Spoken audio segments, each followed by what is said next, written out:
Олдара хурад удым узан качин. Фала афаштаг жаман бюджетон бинатте канын каттыр коммерцион ахуратта жынаргдыр. Когда адам кашт канын соттар абитуриенттер раждар аусаунс института ама университеттам.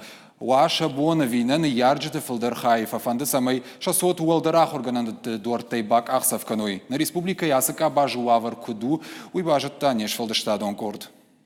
Значит, в пояснении к этой задаче, в пояснении запишите к задаче следующее. Медленно, но верно количество бюджетных мест в вузах Осетии сокращается. Платная форма обучения становится все популярнее и дороже. Если раньше молодые журналисты, например, платили чуть больше 60 тысяч рублей в год, то теперь будущие акулы пера платят 96 тысяч. Новые веяния коснулись не только этого факультета. Повышение стоимости обучения, по словам руководства вуза, вызвано в том числе и повышением зарплат преподавателей. Платить им необходимо, а без перехода на коммерцию сделать это весьма трудно. Да и обновление учебного оборудования бьет по бюджету.